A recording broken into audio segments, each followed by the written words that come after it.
ನೀವು ಇದ್ದಕ್ಕಿದ್ದ ಹಾಗೆ RSS ಹಾಗೆ ಬಿಜೆಪಿ ಪರವಾಗಿ ಮಾತನಾಡ್ತಾ ಅಂಬೇಡ್ಕರ್ ಅವರು ಕೂಡ ಬ್ರಿಟಿಷರ ಪರವಾಗಿದ್ರು ಅನ್ನೋ ರೀತಿಯ ಕೋಟ್ ಅನ್ನ ನೀವು ಉಲ್ಲೇಖ ಮಾಡ್ಬಿಟ್ರಿ.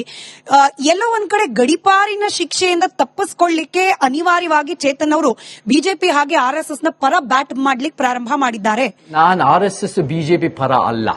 ನಾನು ಬಹಳ ಮುಖ್ಯವಾಗಿ ಸಂವಿಧಾನದ ಸತ್ಯಪಂಥ ಅಂಬೇಡ್ಕರ್ ಪೆರಿಯಾರ್ ಪರ ಇದ್ದೀನಿ.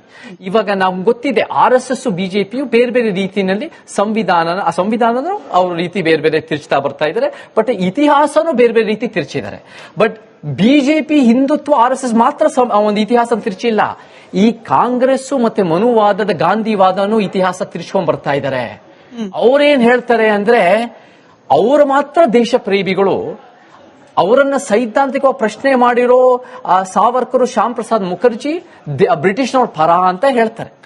ನಾವ್ ಹೆಂಗ್ ನೋಡ್ತೀವಿ ಅಂದ್ರೆ ನೋಡಿ, ಸಾವರ್ಕರ್ ಆಗಿರ್ಬೋದು, ಶ್ಯಾಮ್ ಪ್ರಸಾದ್ ಮುಖರ್ಜಿ ಆಗಿರ್ಬೋದು, ಇವರು ಬ್ರಿಟಿಷ್ನವ್ರ ಪರ ಅಂತ ನೋಡಿಲ್ಲ. ಬೇರೆ ಬೇರೆ ರಾಜರುಗಳು ಬ್ರಿಟಿಷ್ನವ್ರ ಪರ ಇದ್ರು. ಬ್ರಿಟಿಷ್ ರಾಜ್ ಬೇಕು ಅಂತ ಅವ್ರ ಸಾಮ್ರಾಜ್ಯನ ಉಳಿಸ್ಕೋಬೇಕಾದ್ರೆ ಬೇರೆ ಬೇರೆ ರಾಜರು ಇದ್ರು.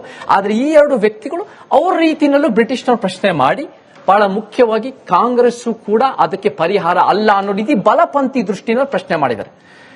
ಕಮ್ಯುನಿಸ್ಟು ಎಡಪಂಥೀಯರ ದೃಷ್ಟಿನಲ್ಲಿ ಅವ್ರವ್ರು ಮಾಡಿದ್ದಾರೆ. ಬಟ್ ನಮ್ಮ ಸತ್ಯಪಂಥನು ಕೂಡ, ಅಂಬೇಡ್ಕರ್ ಪೆರಿಯಾರು ಕೂಡ ಅವರು ಬ್ರಿಟಿಷ್ನವ್ರ ರೂಲ್ ಅನ್ನ ಸಂಪೂರ್ಣವಾಗಿ ಒಪ್ಪದೆ ಅದನ್ನೂ ಕೂಡ ಪ್ರಶ್ನೆ ಮಾಡಿ ಕಾಂಗ್ರೆಸ್ನ ಕ್ವಿಟ್ ಇಂಡಿಯಾ 1942 ನಲ್ಲಿ ಪ್ರಶ್ನೆ ಮಾಡ್ತಾರೆ. ಗಾಂಧಿವಾದ ಯಾವಾಗಲೂ ಪ್ರಶ್ನೆ ಮಾಡ್ತಾರೆ. ನೀವು ನಿಮ್ಮ ರಾಜಕೀಯ ಅಧಿಕಾರಕ್ಕೋಸ್ಕರ ಅಥವಾ ಒಂದು ವೈಯಕ್ತಿಕ ಲಾಭಕ್ಕೋಸ್ಕರ ಮನುವಾದಿ ಕಾಂಗ್ರೆಸ್ ಈ ಬಲಪಂಥೀಯವ್ರನ್ನ ಬ್ರಿಟಿಷ್ ಪರ ಅಂತ ಬಿಂಬಿಸಿದ್ರೆ, ನೀವು ಅಂಬೇಡ್ಕರ್ ಪೆರಿಯಾರ್ನು ನೀವು ಬ್ರಿಟಿಷ್ ಪರ ಅಂತ ನೀವು ಬಿಂಬಿಸಬಹುದಲ್ಲ. ನಿಮ್ಮ ಲಾಜಿಕ್ ಅದು ನಿಮ್ಮ ಲಾಜಿಕ್, ಅದು ನಮ್ಮ ಲಾಜಿಕ್ ಅಲ್ಲ. ನೀವ್ ಏನ್ ಮಾಡ್ತೀರಾ, ರೈಟ್ ವಿಂಗ್ ಅನ್ನ ಬ್ರಿಟಿಷ್ ಪರ ಅಂತ ಬಿಂಬಿಸಿ ನೀವು ಮತ್ತೆ ದೇಶ ಪ್ರೇಮಿಗಳು ಅಂತ ಹೇಳ್ಕೊಂಡು ನೀವು ಈ ನಮ್ಮ ಸತ್ಯಪಂಥೀಯವ್ರನ್ನ ಹೈಜಾಕ್ ಮಾಡ್ತೀರಾ. ನಮ್ಮ ಸಿದ್ಧಾಂತ ಫೂಲೆ, ಅಂಬೇಡ್ಕರ್, ಪೆರಿಯಾರ್ ಮತ್ತೆ ಕುವೆಂಪು ಈ 4 ಜನ ನಮ್ಮ ಸತ್ಯಪಂಥೀಯ ದೃಷ್ಟಿಕೋನದಲ್ಲಿ ನೋಡಿದಾಗ ಬ್ರಿಟಿಷ್ನವ್ರನ್ನ ಅಷ್ಟು ಒಂದ್ ರೀತಿ ಪರ ವಿರೋಧ ಅಂತ ನೋಡ್ಲಿಲ್ಲ.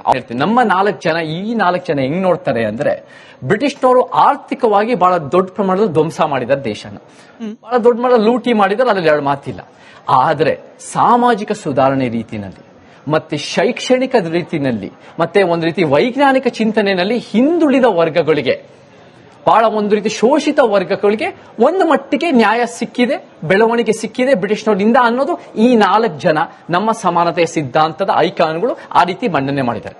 ನಿಜ ಹೇಳ್ಬೇಕು ಸ್ಮಿತಾ ಅವರೇ, 1919 ಜಲಿಯನ್ ವಾಲಾಬಾಗ್ ಆಗೋವರೆಗೂ ಗಾಂಧಿ ಯಾರು ಇವತ್ತಿನ ದಿನ ದೊಡ್ಡ ಪ್ರಮಾಣದ ಸ್ವಾತಂತ್ರ್ಯ ಹೋರಾಟಗಾರ ಅಂತ ಬಿಂಬಿಸ್ತಾರೆ ಈ ಮನುವಾದಿ ಇವರೆಲ್ಲ.